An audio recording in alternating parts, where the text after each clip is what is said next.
שלום, שמי אליה אביב, אני אשתו של רועי אביב, ואנחנו חברים של דניאל ואנשים משפחת טמבש היקרים. אני מכירה את האנשים של דניאל במשך חצי שנה בערך אחרי שהוא נכנס לכלא, ואנחנו בעיקר, רועי ואני, משתדלים מאוד לתמוך במשפחה.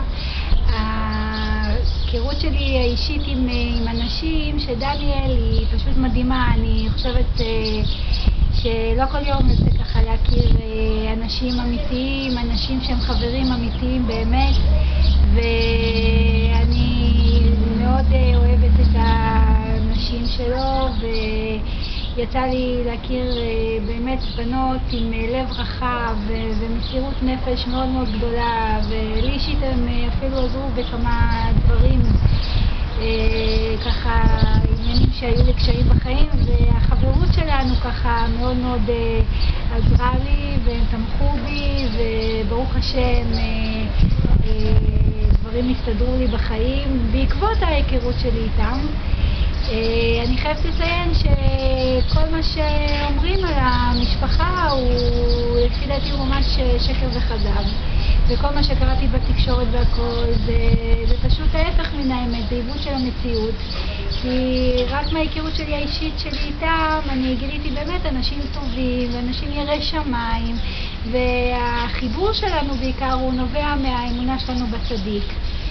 רבי ישראל דובר עוד יותר רצה את זכותו תגן עלינו ועל כל עם ישראל, הוא מלך המשיח, ויש לנו אמונה משותפת בקדוש ברוך הוא ובו כמובן, ובסך הכל כל השמות שהאשימו אותם זה באמת נובע מהדרך חיים שהייתה להם, שבסך הכל הם עשו את הציווי של סבא, שהוא אמר שצריך להפיץ את הפתק הקדוש ושזה יגיע לכל בית ובית, ולעשות כמה שיותר הפצה, וזה מה שהם עשו, הם עשו את נפשם על זה, ועל זה דווקא השמות שמאשימים אותם.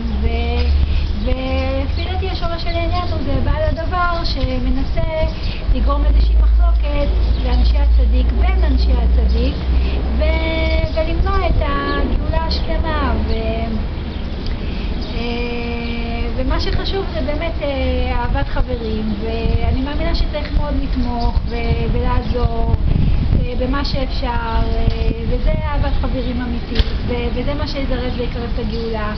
והם באמת אנשים טובים, וכאילו כל השמות שהאשימו אותם זה כל כך יצא מגדר הפרופורציות, שזה כבר כל כך מופרך, שזה לא, שלי אישית זה כבר נשמע שקר וחזר, כאילו כל אחד בפומה זה משאר בליבי, ואני מאמינה באמונה שלמה שדניאל אמבש ומשפחתו היקרה הם זכאים והם נקיים לגמרי, והלוואי שבעזרת השם תבוא גאולה שלמה, ושהשם יתקן אותנו בגאולה שלמה ושהוא ישתחרר במהרה, ובעזרת השם שהכל יהיה לטובה, אמן, אמן.